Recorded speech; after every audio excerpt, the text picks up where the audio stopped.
This goes back to the discrete probabilities from chapter 5. For this one, we're looking at doing the probability distribution for this game. The one thing you have to remember about the games is that if the tickets cost a certain amount, you have to figure that into the outcomes for what is won or lost.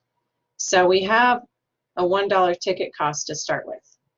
And then when we're doing this, we're also looking at the outcomes from the school's point of view. So if we have these tickets that were first prize winners, the ticket holder can redeem them for $5, which means the school is paying out $5 for each one of those tickets. But for each one of those, they already got $1 from the person who bought the ticket. So their net loss on those tickets is a -$4.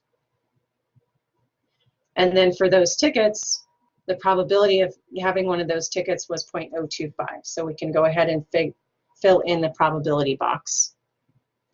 Then for the second prize tickets, those can be redeemed for $2. So the school got $1 per ticket, they're paying out $2. So their net loss was $1. And then the probability for that was 0.0625. And then last we had some tickets that weren't worth anything. So for those, each of those, the school's net gain was $1 because the person paid $1 for the ticket in the first place. And to figure out the probability for those, remember for a probability distribution, the probabilities have to add up to 1. So if we add 0.025 and 0.0625, that adds up to 0.0875. So we're going to subtract that from 1. That gives us 0.9125. That way these three values add up to 1. So there's our probability distribution. Then we want to find the mean and standard deviation for this distribution.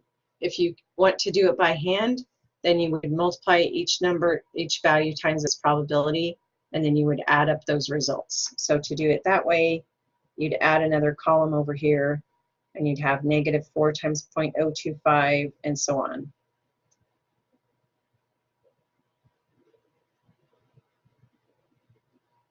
You'd multiply those and then add them up, and that would give you your mean.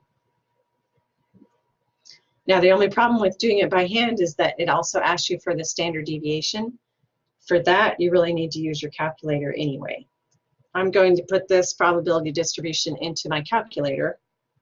So I'm doing Stat and Edit. I have to go clear out the lists I have in here.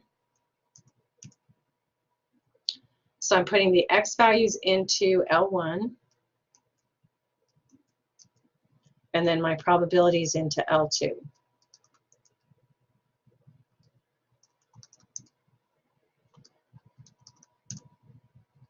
And then I'm going to use 1-bar stats.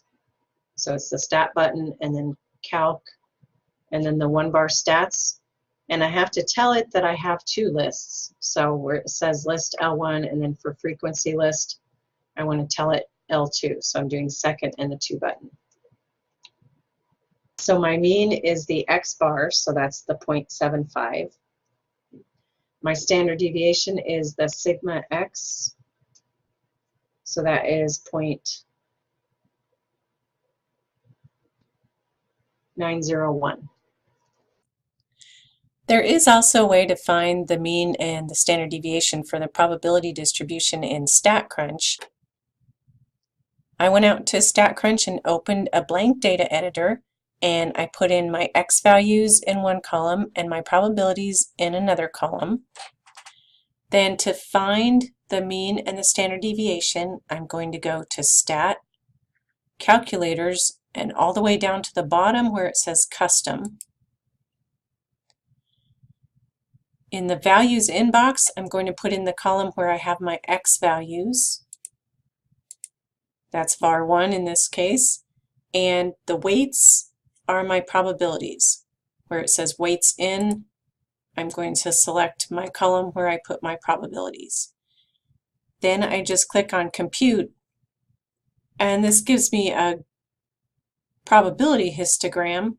But down here, notice it also gives me the mean and the standard deviation. That is the mean and the standard deviation for the probability distribution. So that's a really quick and easy way to do this using Statcrunch. And then for the expected value, remember that the expected value is the same thing as the mean. So this would be 0.75, or in other words, 75 cents per ticket.